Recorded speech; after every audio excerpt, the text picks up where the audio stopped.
ameni ngawo ngautika azirire yeso isu vanhu vako oigana kanatapa mwari tepi tipinzaiwa mwari kone kunedenga rako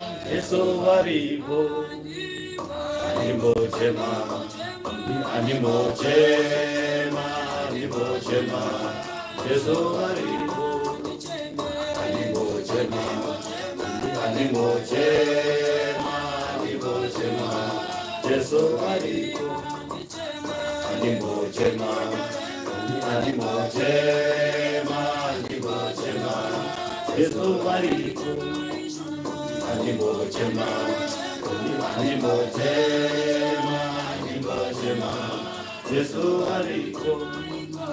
Animochema, Animochema, Animochema, Yesu ariko.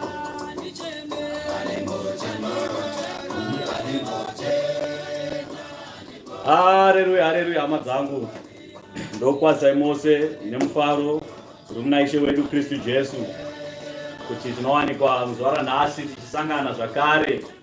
Takapedzisira kuona ana masvondo apfuura. Zvino Mwari vachitira nyasha, vachipa mamwe mazuva ekurarama panyika. Vakaona zvakafanira uye zvakakodzera kuti tive tichisangana muzuva ranhasi saizvozvi basa rake richienderera mberi. Naizvozvo tinokudza iye wekumusoro-soro, Jehovha Mwari waIsraeri, pamusoro penyasha dzake nokutirangarira kuti vanhu vangu vari panyika vanofanira kuguta pamweya. Naizvozvo ndofanira kuvapa mukana wekuti vadzidze shoko iri, vadzidze evhangeri yeushe hwekumusoro kudenga. Naizvozvo Baba wekumusoro-soro ngavakudzwe kubva zvino nekusingapere-pere. Amen. Ndinokudza Ishe wamadzishe, Mambo wamadzimambo, nokuda kweropa rake isu takasunungurwa. Ndiye watinochemera, ndiwo Baba vedu, ndiye Mwari wedu, ndiye Ishe wedu. Zvose zvatinoda tinozvikumbira muzita rake, iye unowanikwa nekuzviita kuti Baba ari kudenga vakudzwe, ushe hwaMwari hukudzwe. Naizvozvo Ishe wangu ngaakudzwe kubva zvino nekusingapere-pere. Amen. Ndinokudza umwe mutsvene waMwari, mweya wezvokwadi, mumwe munyaradzi watakapiwa. Takapiwa mumwe munyaradzi kuti ave nesu atidzidzise zvose zvofanira kunge zvichiitwa, zvinenge zvasara zvacho Mwari vachazadzisa kana vachinge vachiuya. Naizvozvo ndinokudza vana baba vakatanga nerori basa, vaprista vedu vakuru, kusvika nezvitedza zvigaro zvenyu vana baba, kusvika vakomana kadiki vanoimba hozana muimba yaMwari, titi amen. Ndokwaziwo nokukudza ana mai vakuru vanokudzwa, ana mai vaprista vekupedza nezvigaro zvenyu vana amai, kusvika kasikana kadiki vanoimba hozana muimba yaMwari, titi amen. Ndinokwazisa hama neshamwari dziri kumativi mana enyika vangange vachinzwa shoko evhangeri iyoyi, kuti Mwari ave navo, Mwari avatungamirire. Mweya Mutsvene abate mavari saizvozvi pavachanzwa shoko irori. Mweya Mutsvene abate basa mavari kuti vatendeukire kuna Ishe, vabve pakuita zvakaipa kuti vaite mune zvakanaka panguva dzose. Varangarire murayiro waMwari, varambe vakachengeta murayiro waMwari, vakadzika-dzika kwemwoyo yavo, vanyore zvikuru sei murayiro yaMwari pamahwandefa emwoyo yavo. Naizvozvo kana takutaura murayiro waMwari, hatitaure murayiro yakauya kuzowedzerwa, asi tinotaura murayiro yakazadziswa naIshe wedu Kristu Jesu, kuti iyoyo yacho yakatanga neyakatevera yose murayiro yaMwari inofanira kuteedzerwa. Naizvozvo hapana chingatitadzise kunamata Mwari. Hatingaite mangange nekupikisana pakuti zuva rekunamata Mwari nderipi. vanhu vototadza kunamata Mwari nenharo dzekuti zuva rokunamata Mwari nderipi.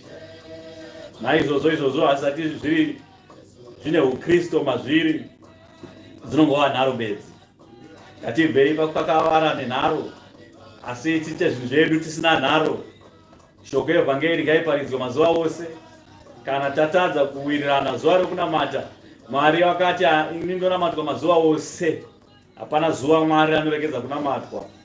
Denga anonamata Mwari mausiku, masikati nemangwanani, Mwari anonamatwa nguva dzose. Saka zvino zvamuda kuenda kudenga kuna Mwari anonamatwa mazuva ose, imi muchitadza kuwirirana pazuva rimwe chete chairo, ungazonokwanisa here kunonamata mazuva acho mazhinji ewiki rose? Ndaa kumabasa kwamunoenda uku, munoenda kuti mhuri dzenyu dziwane chokudya, munoenda kuti muwane sirivhera nendarama, munoenda ikoko kuti muwane cheuwiri chamunowanikwa muchibata muchirarama panyika ino saizvozvo, kuti muwane zvekushandisa pakutenga nekutengeserana. Naizvozvo mabasa iwayo ndo ati kuti kana Ishe achinge achiuya, mabasa iwayo achabviswa, pachaiswa basa rimwe chete rekutonga nyika nezvose zviri mairi, basa rimwe chete rekunamata Mwari mazuva ose, richibuda masikati neusiku, tichikonamata Mwari nokuti Mwari achange ari pakati pedu. Pachange pasina zuva pakati pedu, asi chiedza chaMwari ndicho ndicho chiedza chedu. Naizvozvo hapana kana achange achipiswa nezuva irino rinopisa, hapana kana achange achitonhorwa nenyika chino chakatukwa chinotonhora, hapana achange achinzwa nzara nokuti mweya yose ichange yakagutiswa. Naizvozvo hama dzangu, ngatiwiriranei pachinhu chimwe chete.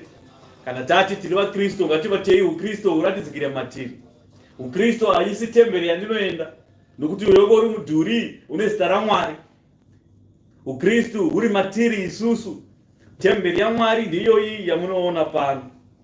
Temberi yaMwari iyi Mwari akataura akati, ruramai pamberi paMwari, tedzera mirayiro yaMwari kuti inini ndizouya naBaba vangu tigobata ushe hwedu mauri.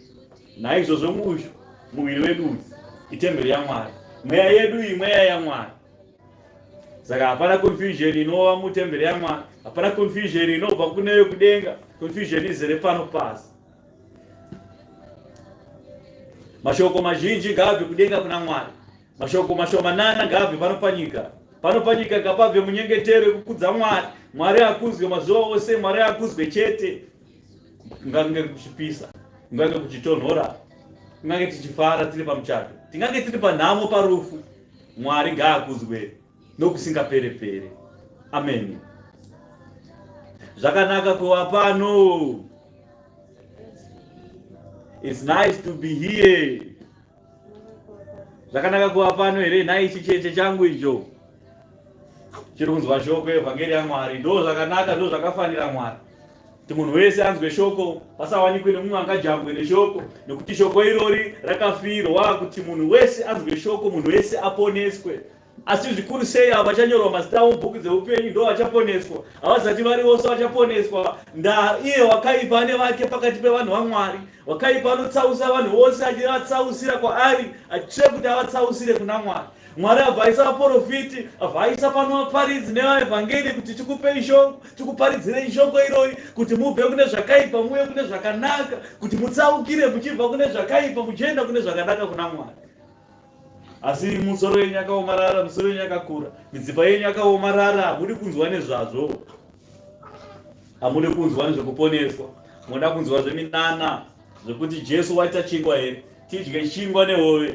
Vanofunga nedumbu. Naizvozvo vakateera Jesu vachifunga dumbu ravo, vakati tikafamba nemukomana uyu tichaguta, tikafamba nemukomana uyu anoita minana yekuti panouya mashefu ekudenga akatibikira pano, tingadye mana yakadyiwa murenje, ndio yatina kumbodyawo pano, hatichada kushanda mabasa edu. Varume vakasiya mabasa avo vakatiza, vakataka kuteedzerana naJesu, vachiti zvimwe achaita imwe minana, achagadzira imwe high table yechikafu, achagadzira buffet, vagodya zvakanaka chaizvo. Varume vakanga vakatorodza mapanga, vakaisa mapanga avo muhomwe, vakarodza fork and knife yakaiswa muhomwe saizvozvo. Vamwe vakasungirira tuchimbadzu twesauti, sauti yakaiswa muhomwe. Vamwe vakatofamba nemakapu avo ekuseredzera kuti vazoti vazomwa mvura yakanaka, vagochera vagora chichereso kana vachinge vaguta. Jesu aita minana yechikafu. vamwe vakatosiya vatodza marendo kuti tiri kuenda, musatisire zvokudya, tichadzoka mazuva mazhinji achapfuura. Naizvozvo musatisire zvokudya, vakasiya vaudza vadzimai vavo kudzimba kuti musatisire zvokudya, tiri kuenda naIshe Jesu Kristu, vachiteera chikafu, vachiteera dumbu. Saizvozvo naizvozvo pano panyika vanhu vanhasi unovaona pano panyika vanenge vachiteedzera saizvozvo, vachiteedzera dumbu. Dumbu irorero ndo runovaunza kumakereke, dumbu irorero ndo runovaunza mune zvakaipa, dumbu irorero rinovhara furirana namuromo, muromo obva aturikira achisimbisa zvakaipa kuti shamwari onaka apa paita sirivhera rendarama. Svondo rapfuura ndakakuparidzirai, zvanzi mubati anobata nedumbu anowanikwa achiraswa neiroro dumbu, nokuti dumbu rinofurirwa rosimbiswa nemuromo, ogodya pacho paakagara ipapo ndo paanomora zvisati zviri zvake. Saka uchiona vabati vanobata maofisi makuru, maofisi emari, pavanenge vachibata ipapo ndo pavanenge vachidya vachimora, ipapo pavakagara ndo pavanenge vachidya vachimora, vozvibhabhadzira nemashoko enyika ekurasika kwavo, vachitaiwa ka mbudzi inodya payakasungirirwa ipapo, obva atoti pandakasungirirwa ipapo ndo pandinodya, vozvisimbisa nemashoko ekurasika kwavo. Ndaa vanofunga nedumbu, vanofamba nedumbu, kutenda kwavo kuri mudumbu. Vakasapiwa zvokudya naJesu havangatende. Zvino Ishe vakaramba akati hapana mumwe munana wandichaita, hapana mumwe munana wamuchaona zviye kunze kwemunana wakaitika iwoyo waJona. Zvamakanzwa zvaJona ndiyo minana yacho iyoyo, hapana ndo paikagumira ipapo. Kuti Jona akamedzwa nehoyo, akagara mudumbu rehoyo mazuva 3. Naizvozvo hapana zvimwe chiratidzo chamuchaona, uye hapana chimwe chiratidzo chandichaita pamberi penyu. Varume vakakwira BP, vakabva ipapo vachitanhaira, vakaisa sauti muhomwe, homwe ichirira kurovana kwesimbi ichiti ngendere iri foke naifi ichirira muhomwe, varume vachidzokera kudzimba dzavo nenzara. Vakasvika BP yakagwira, vakanyorwa navakadzi vavo, vakatukira vakadzi vavo kudzimba kuti seiko pano pasingabikwe. Vakangana kuti vakataura kuti handisi kudzoka nhasi, musatisire zvokudya, tiri kufamba naIshe, tiri kunodya ikoko. Vakafungidzira zvokudya zvairehwa nezvedumbu, vasingazivi kuti zvokudya zvairehwa nezvomweya. Naizvozvo vakawanda vanouya kukereke yaMwari vachitsvaga zvedumbu, vasingazivi kuti aiwa pakereke paMwari panotanga kutsvagwa zvomweya. Kana zvomweya zvinge zvowanikwa, zvedumbu zvinozadziswa zvoga naMwari. NdiMwari upiko anoda kunamatwa navanhu vane nzara? NdiMwari upiko anoda kunamatwa nezvigunduru yekuti angachifunga kudya? Ukaona chigunduru munhu wemadrugs, hapana chimwe chine chifungwa, angachifunga kuti ndichaenda kunobhema madrugs angu kupi, ndichaenda kunovatsvaga kupi, kana ndamawana ndichaabhemera kupi. Ndizvo chete zvainjigaiwa, ndio zvinonzi addict izvozvo. Zvino vakawanda mukereke yaMwari vane addict yenzara, vane addict yedumbu, yokufunga zvedumbu. Kana ndakutaura zvedumbu paimba yaMwari, ndakutaura vaya vanouya vachitaya wakakunamata Mwari ndokunopafadzwa panyika. Bobva vataiwaka. Toda kuti isusu kana tanamata Mwari tigofa nemari pano panyika. Kana tanamata Mwari vanhu vawanda tigobhadhadza chegumi, tigodya mari yechegumi. Kana vanhu vawanda pakereke vachabvisa mari dzekereke, togodya mari idzodzo. Vanenge vachitungamirira kereke nedumbu. Saka uchiona anapapa anenge akawanda vachita take it. Obva vati wewe kuti hanzi ubatsirwe unofanira kubhadhara subscription inonzi premium subscription yepremium, yokuti kana uda kuona munhu waMwari, kana une premium ndimo unotanga kuonekwa. Obva vatanga kuita zvemari, votanga kutora mari muvanhu. Ndavanenge vachitungamirira basa ravo nedumbu.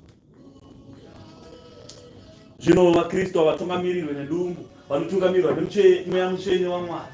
Mweya mutsvene waMwari ndiye anotitungamirira pazvose, pabasa irori, pakuparidza, pakuprofita, pakujorodhana nokuti vanhu vaponeswe. Basa rese ripakereke paJerusarema rinoitwa nomweya. Hatiite zvemusoro wedu pano. Misoro yedu haina chinhu, misoro yedu haizivi, asi zivo inobva kudenga kuna Mwari ndio yatinoteedzera, nokuti ndiye unoziva zvose.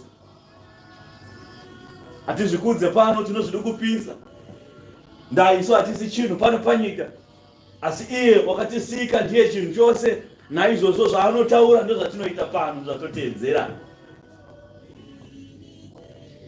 Saka Mwari ngaaramba aiyesu pano paJerusarema, aramba achititungamirira saizvozvo. Ticharamba tichitungamirirwa naMwari, tikarambirira tiri pamurayiro waMwari, tikanyora murayiro yaMwari pamahwandefa akadzika-dzika emwoyo yedu. Mambo Dhavhidha wakataura kuti Ishe, ndicharamba ndiri patemberi yenyu, ndichanyora murayiro wenyu pamahwandefa emwoyo wangu, ndigomaviga pakadzikadzika pemwoyo wangu. Naizvozvo ndizvo zvatinofanira kuti tiite isu vanonzi vaKristu.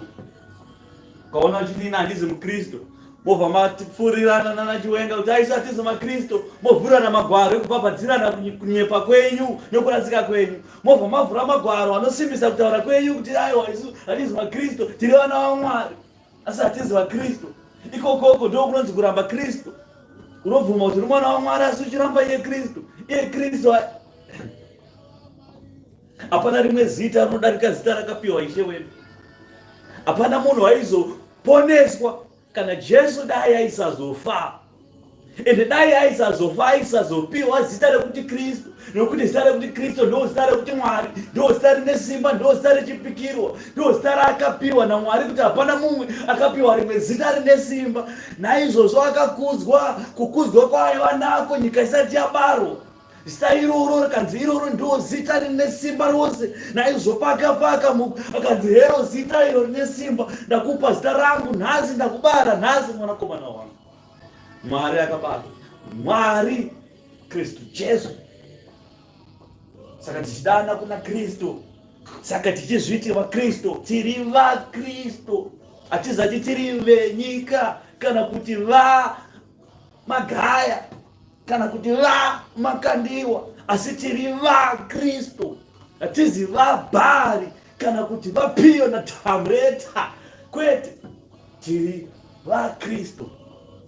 Ipapapo ndo panotangira dzivo yese. Ndavakawanda vakarasika, ipapapa ndo pavanopesana neinonzi zivo. Baba kudenga otarisa nyika oti vanangu vaparara nokushayiwa zivo. Ndavakudana kune vamwe vaMwari vasingazivikanwi, vakudana kune mamwe mazita andisati ndavapa. Zvino vakawanda vakadana kumazita iwayo, mazita asingazivikanwi, mazita asina upenyu. Asi rimwe zita rimwe chete ratakapiwa naMwari, rakanyorwa mubhuku iri, kuti ani nani anotenda mashoko ekuprofita kwebhuku iri akateedzera kutaura kwangu, ndini Alpha naOmega, munhu iyeye achava neupenyu husingaperi, muparadiso rangu achapinda. Asi vakaramba izvozvo, vakaita zvedumbu, vakateedzera dumbu, vakateerera dumbu, vakafamba vachiita zvedumbu. Saka uchiona vanhu panyika vachiromba, vanoromba nekuti anotaura vanga achifunga nedumbu. Mupfungwa hamuna chinhu, zvese zviri mudumbu. Vanofunga sirivhera nendarama kuti vagadzirise dumbu, obva vachekeresa dzinza rese vachiita zvedumbu. Vamwe vanyengeri chaivo, vanovhara zvivharo, unozikanwa kuti ukataura nanhingi anokuvhara. Satani ndiabhuresa, nhume yaSatani. Vanenge vachisundwa nedumbu. Zvino chiko chingafambi kana munhu achisundwa nedumbu? Ingave marriage hereyo yekuti mukadzi anobvuma kuroorwa nemurume pamusaka pedumbu. Jaha nenzara kwavo, murume ane mari. Vakawanda vakaroorwa nekuda kwedumbu, asi vakazoti vabhaiza ikoko, vakarambwa ikoko, varambwa ikoko, vakasungiswa ikoko, vakarwara ikoko. Izvo vadamura maoko nemakumbo nekuti vakateera dumbu. Dumbu rinoparira, hapana chakanaka chinobuda padumbu. Ndazvedumbu zvinodzokera pavhu pano nezvepano panyika, asi zvemweya zvinokudza mweya, zvozadza mweya, mweya unokura. Saka kurai pamweya, idyai zvokudya zvomweya. Baba vedu ndovomweya, vatigadzirira tafura idzi dzomweya, kuti tidye zvomweya, tikure pamweya. Tisave vacheche vanoramba vachiyamwa mikaka, asi tive vanhu vachatsenga nyama, nyama yezvokwadi inogutisa mweya.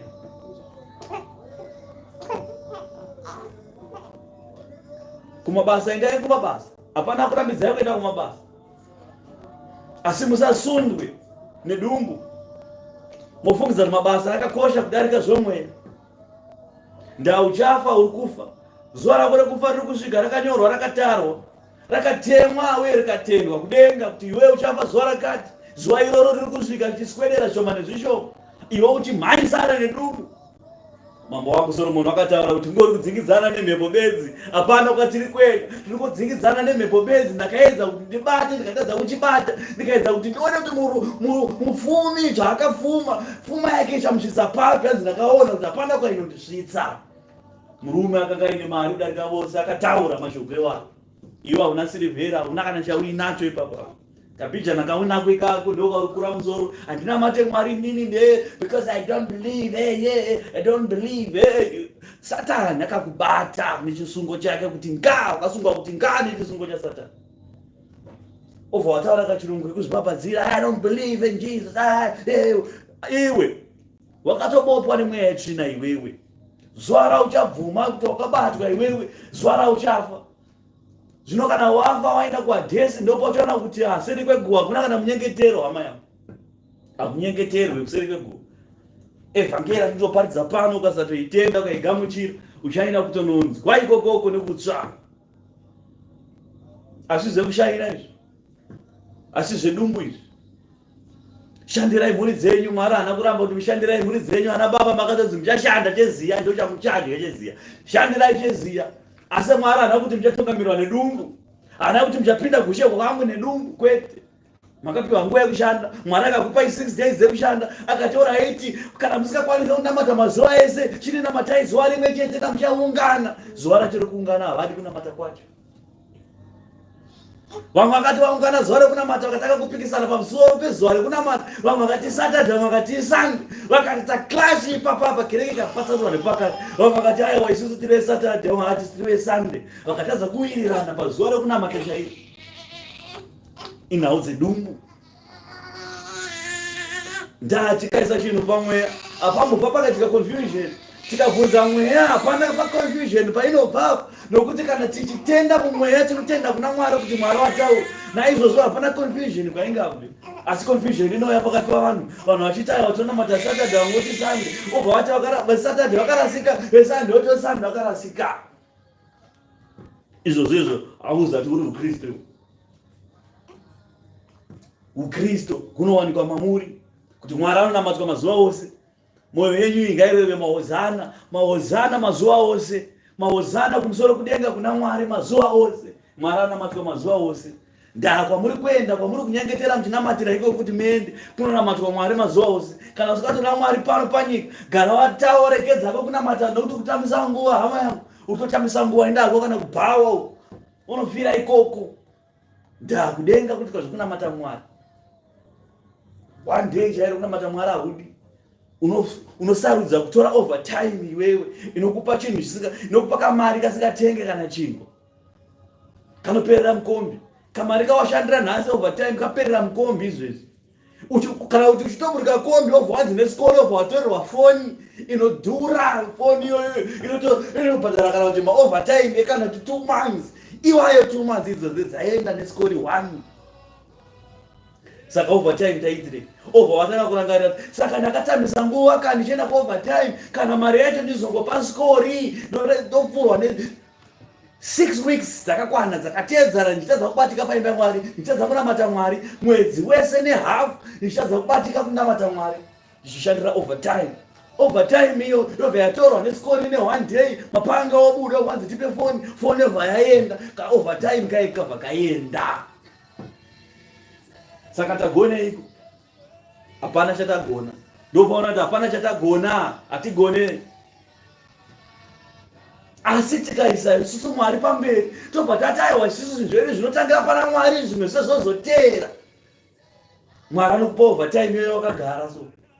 Obva ati waida overtime iwewe, ini ndachakupa overtime ndakuchikupa rimwe basa rinobhadhara times 2 raukushanda iro rero. Mwari obva akupa mundiro yako yezvokudya. Zvedumbu zvaunoda Mwari anobva akupa. Ndaanenge achiona kuti murume uyu wakasimba pamweya, uye pamweya wake wakaguta.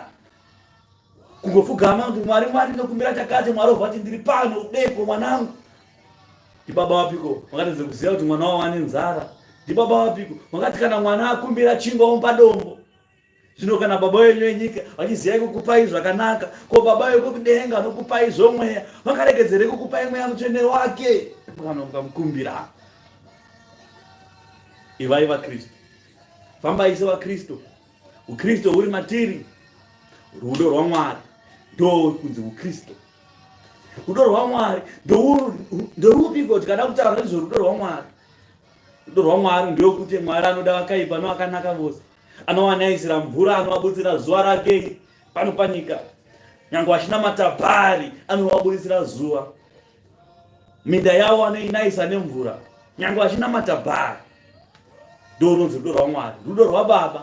Ndakarutarisisa ndikarucherechedza ndikaona kuti rudo urwu chete runowanika kuna Baba. Baba kana vaine vana vavo, vaine vana kana kuti vana kana kuti vashanu, panenge paine hwana anogonesesa chikoro, poita hwani dombo chaira makoko, poita hwani rine hure, poita mwana urorwa zvakanaka, ipapo mumovha aita kana kuti president.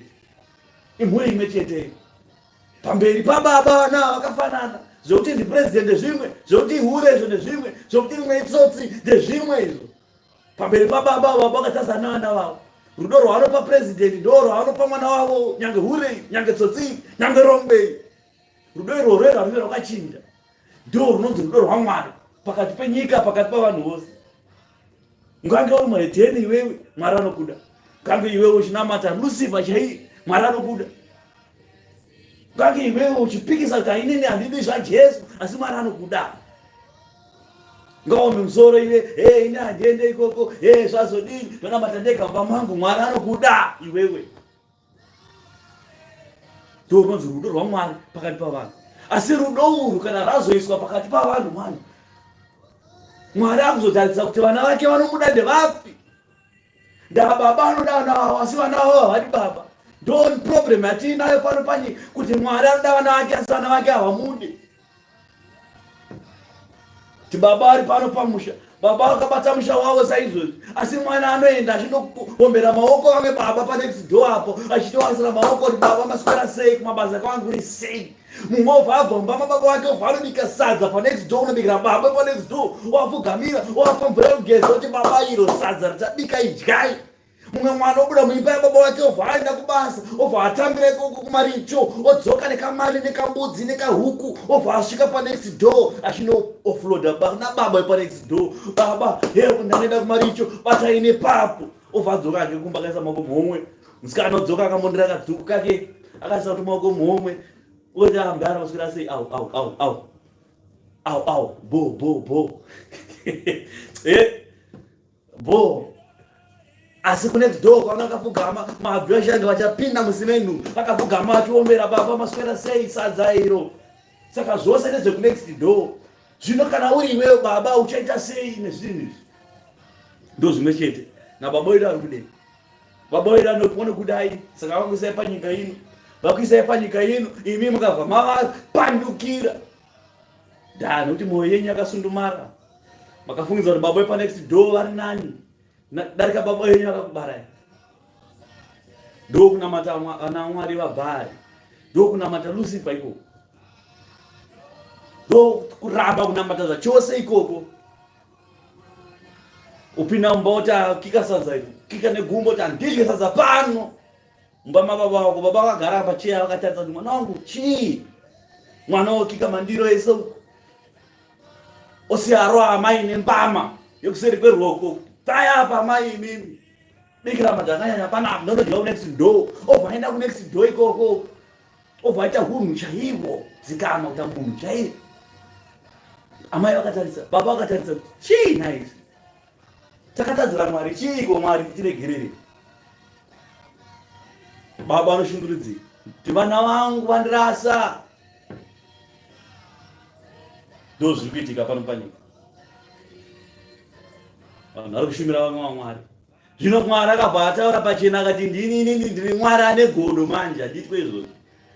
Ndine Mwari ane godo, handina vana Mwari pamberi pangu, ndini Mwari ane godo, ndinorova rudzi kubva kurudzi rekutanga kusvika kurudzi rechina, 120 years ndichikuroyera iwewe mhosva dzamadzibaba ako akaita mhosva 1920, nokurova imese kukureketai. Zvinorwadza, zvinorwadza.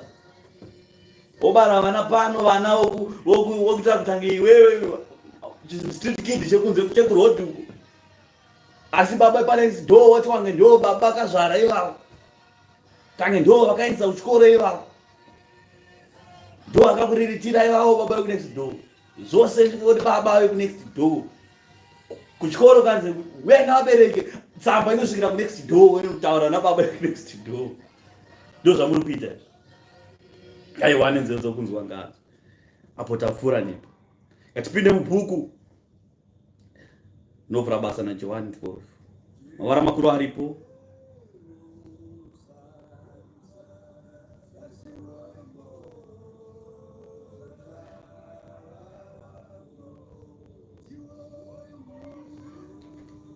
Right, iJohani 12 20 mukati. 20 mukati kwete 1 to 11. 20 mukati ndio yatiri kufamba nayo. Mavara makuru aripo. Jesu unovaudza zvorufu rwake nokudzoka kwake. Zvino kwaiva navamwe vaGiriki pakati pavakanga vakwira kumutambo kunonamatako. Ivo vakauya kuna Firipo weBhetsaida neGeraria, vakakumbira kwaari vachiti, Ishe, tinoda kuona Jesu. Firipo akaenda akandoudza Andreasi. Andreasi akaenda naFiripo vakandoudza Jesu. Jesu akavapindura akati, nguva yasvika kuti Mwanakomana woMunhu akudzwe. Zvirokwazvo ndinoti kwamuri, kana tsanga yezviyo ikasawira muvhu ikafa, ichagara iri yoga, asi kana ikafa ichabereka zvibereko zvizhinji. Pamuri apa mukasafa pazvivi zvenyu, amungafe mukamuka mumweya mutsvene waMwari, mukaropafadzwa, mukava vanhu vatsvene pamberi paMwari. Kufa pazvivi kukubhabhatidzwa muzita raBaba neMwanakomana neMweya Mutsvene, wojorodwa, wobuda uri mutsvene, wobuda uri munhu mutsva. Ipapo uchanzi sikwa chitsva pamberi paMwari. Ndo tsanga iyo yokuti tikatora tsanga, tikatora chibage chaicho tikachisa muvhu, chinofanira kutanga charohwa nezuva chofa tiri muvhu.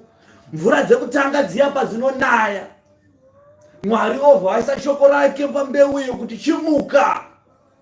Mbeu yobva yamwa mvura, yobva yanzwa shoko raMwari richitaura kuti buda muvhu, robva ratumbuka, chibage chotumbuka. Ndipo munoba kuti chakabuda, aiwa china kungobuda, chakarayirwa kuti chibude. Chakarayirwa kuti chibude. Achina kungobuda, charayirwa kuti chibude. Uye achibude chakapfeka zvachapinda nacho, chakapfeka muvhu. Ndachapinda muvhu chiri musheu, chakavharwa chiri chidiki, asi pachinotumbuka chinobuda chagreen, chane mviromviro dzeupenyu. Kana chokura, Mwari obva achirayira kuti chibereka zvibereko zvizhinji. Mutsanga imwe chete inoita miguri 8 kana 9 pamuti mumwe chete wechibage. Ndokuita zvizhinji. Zvino kana imimi pano panyika mukafa pazvivi, imimi tokuvigai pazvivi, tokujorodhai, ndokupinzwa mvura ichiburitswa pai. Paunobuda pai wachisikwa chitsva pamberi paMwari. Naizvozvo pauchafamba panyika kubva zuva irorero, zvibereko zvinofanira kuratidzira pauri iwewe. Mavara eumwari anofanira kuoneka pauri, kuti munhu uyu akunamata zviro kwazvo, munhu uyu akunzwisisa aisanzwisisa, munhu uyu akuparidza aisaparidza, munhu uyu wakuimba waisaimba, waita zvakuimbira Mwari. Aimba mazimu dhanzo asi zvakuimba Mwari. Baba Harare vakakupa enzaniso wake. Akusisina zvose zvezvi zvavaita zvina basa, izvo zvakutaura kuti aita kuita zvaMwari, takuimbira Mwari. Chiratidzo iyo chiri pachena. Zvino imimi patokujorodhai, pamunobudamo, munofanira kuti kana Bhaibheri mukavenga Bhaibheri, Mweya Mutsvene anokuzarurirai zvakavanzika izvi. Kuti vhesi iyi ndaiverenga mazuva ese, asi nhasi ndainzwisisa. Wainzwisisa nokuti wachisikwa chitsva, wakunzwisisa zvomweya izvi. Wakabarwa patsva, wachisikwa chitsva pamberi paMwari. Naizvozvo zvose zvekudenga zvazarurwa pamberi pako. Hakuna munhu anopinda kudenga asina kubhabhatidzwa. Aupinde, ukuzvinyepera. Ndinoenda, unoenda kupi? Nikodhimo akabvunza akati, munhu anobarwa seiko patsva? Ndikapinde seiko mudumbu ramai vangu ndakura zvandaita izvi?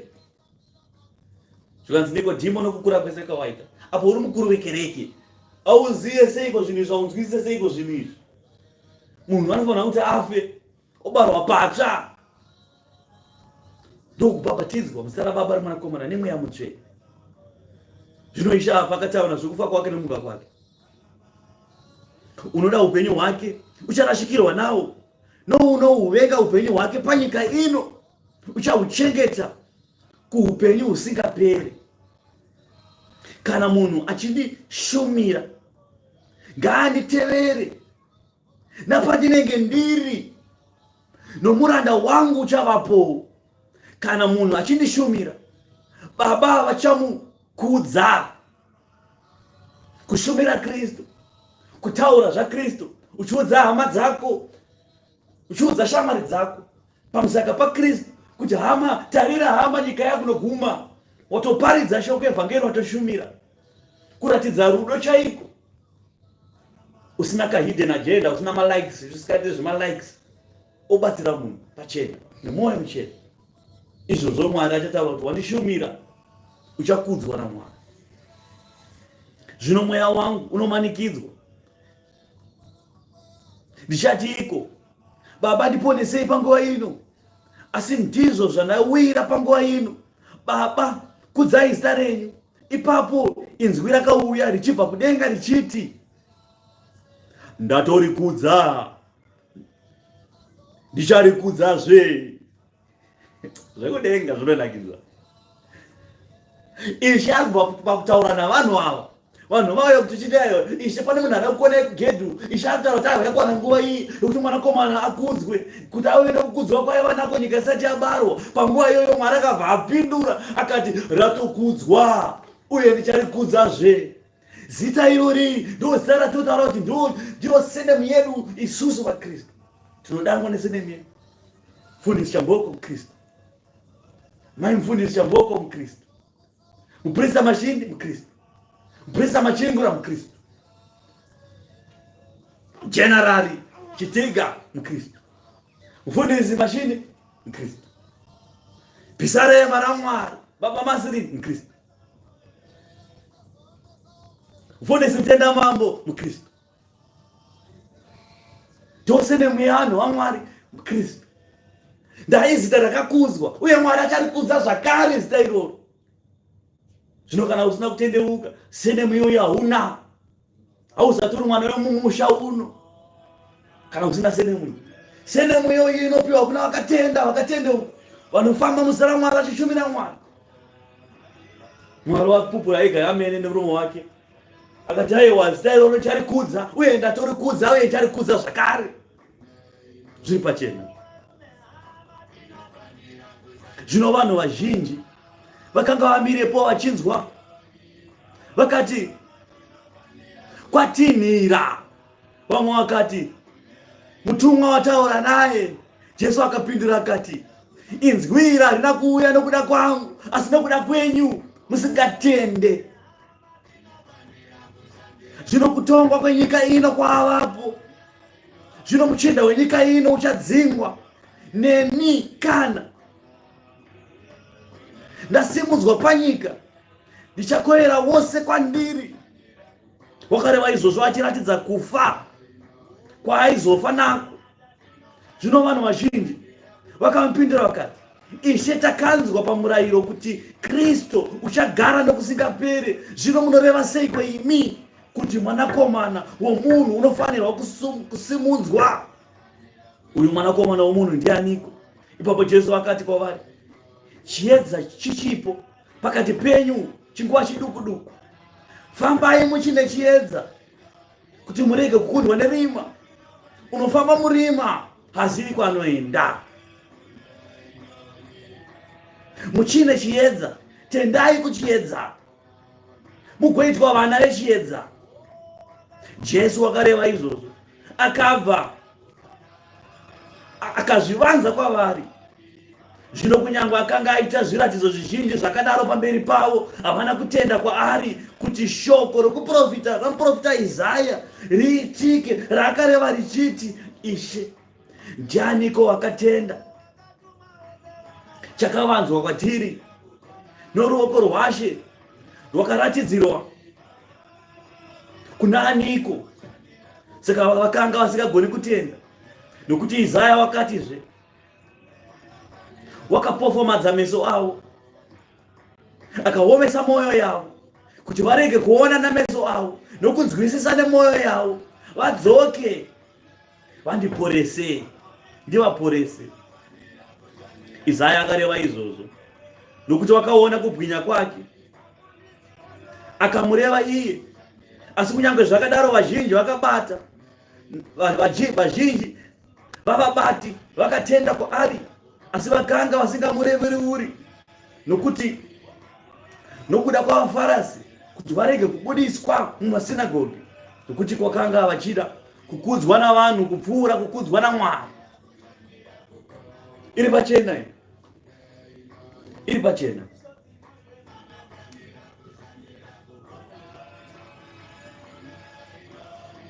Mwari akatizarurira paanoda napo.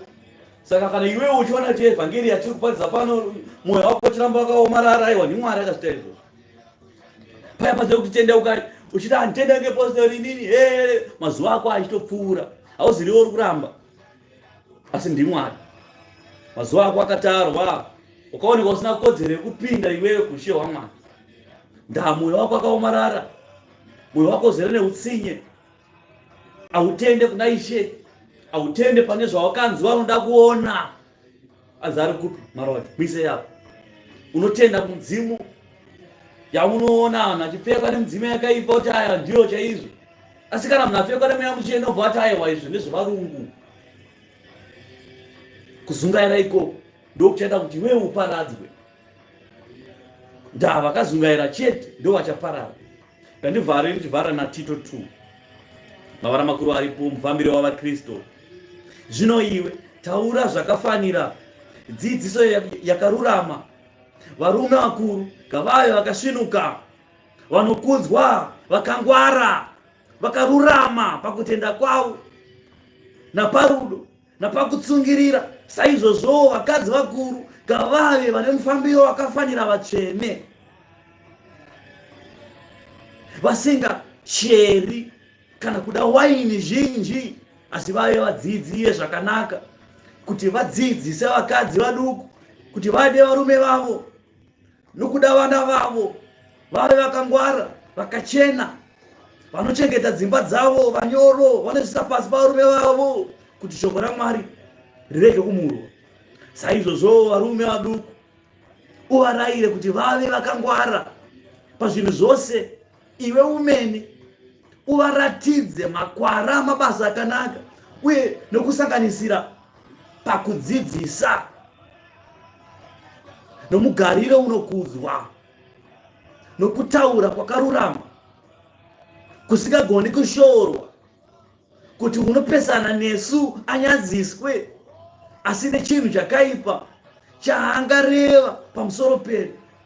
Varanda ngavazvise pasi pavatenzi vavo, vavafadze pazvinhu zvose, vasingakakavari, vasingabe, asi varatidze kutenda kwakanaka kwose, kuti vashongedze dzidziso yaMwari muponesi wedu pazvinhu zvose, nokuti nyasha dzaMwari dzakaonekwa dzinovigira vanhu vose kuponeswa, dzichitidzidzisa isu kuti tirambe kusanamata Mwari nokuchiva kwenyika, tirarame nokungwara nokururama nokunamata Mwari panguva ino, takatarira tariro inofadza, nokuonekwa kwokubwinya kwaMwari mukuru nomuponesi wedu Kristu Jesu, wakazvipa nekuda kwedu kuti atidzikinure pazvisakarurama zvose, kuti azvinatsire vanhu vake chaizvo, vanhu vanoshingairira mabasa akanaka. Taura zvinhu izvi, urayire, urange nesimba rose. Ngakurege kuva nomunhu unozvikudza papaiswa full stop hombe kunzi D. Ana baba mapiwa zvokuita naMwari. Dzidzisai vakuru, dzidzisai vaduku ava. Imi ana mai vakuru madzidziswa, dzidzisai vaduku ava. Ngaparege kuva nevanhu vangapiwa mhosva paimba yaMwari. Ngaparege vachipiwa mhosva temberi yaMwari Kristu Jesu. Paregedze kumurwa basa raMwari. Dzidzisai vanhu vave nekudzidza kwakanaka, vanhu varurame pamberi paMwari. Vakadzi vaduku musave vanhu vandadoro zvidhakwa. Chengetai dzimba dzenyu, kudzai varume venyu vavisei pasi pevarume venyu. ZvaMwari hazvina kana confusion izvi, asi confusion inobva kwamuri imimi, confusion inobva pakati pavanhu. fambai savakristu, itai savakristu. Ndaa Kristo wakati apedza kutaura mashoko ekuti yakwana nguva iyi yekuti mwanakomana wemunhu akudzwe, Mwari akapindura akati ndakarikudza zita iroro, naizvozvo ndicharikudza zvakare zita iroro. Naizvozvo kana totaura zita iroro tichiti tiri vaKristu, tichireva kuti isusu tiri vana veushe hwekumusoro kudenga. Saka mashoko edu ava ngava mashoko akarurama, ngava mashoko ane simba, ekuti tikareva pane chakafa kuti muka chinomuka, tikareva pane chipenyu kuti ifa chinofira ipapo. Ishe wakauraya muonde wakatadza kubereka akati iwewe kubva nhasi usave pano nokuti hakuna nechibereko chauinacho, muonde ukaomera ipapo. Naizvozvo wakaipa kana uya kwauri, muudze nemuromo wako une simba kuti iwewe Satani bva muupenyu hwangu, iwewe nenhume dzako dzose. Nemumwe bhururu wangu wandaitamba naye, bhururu wangu akati wandaitamba naye aida zvedoro nevakadzi. Matsvagira akandita, ndakaona kuti murume akunditsvaga zvemiedzo chaizvo. Ndakanamata kuna Mwari ndikati asina kumuona munhu iyeye, nanhasi asina kumuona. Mwari akati wanobvisa zvakadaro pamberi pako, anozviwanisa pamberi pako. Munhu ukasa kupesana murodhi muregedza kuonana, iye achadza kukuona, iye uchadza kumuona. Ndaa mukasangana ipapo mune makuronga zvedoro. Mwari akati kwete, zvawataura zvakanaka, musaonane zvakare. Ndokudzai kuti ane more than 5 years nakuonana naye munhu iye. Ndozvinoita Mwari izvozvo. Unotaura nemashoko ane simba pamusoro pako, pamusoro peupenyu hwako, pamusoro penyika ino, zvose ndezvababa vedu. Satani chaiye anotinetsa, madzikirira, tadza kurara chitambudzwa naSatani. Muka unamate, udza Baba uri kudenga kuti Mwari, Satani ngaabve muimba yangu, ngaabve muimba yangu muno, ndikushayiwa hope nekuda kwake. Diablos, Satani anobviswa pamako, unorara semucheche. Saka chiko chikatadzise isusu tive nekutenda kwakadaro, chiko chikatitadzise isusu kuti tinzi tiri vana vaMwari. Zvitadzo zvedu zvakaipa zvedu ndizvo zvinotibvisa pamberi paMwari. Saka Mwari achiramba achikudzai kuti ruramai, ruramai, ruramai. Ndakwamuri kuchemera uku, kwamuri kunamata kuti ndakuenda uku, kune vakarurama uko. Zvakazarwa anotaura pachena kuti hamungapinde changwe chakaora, changwe chakasviba.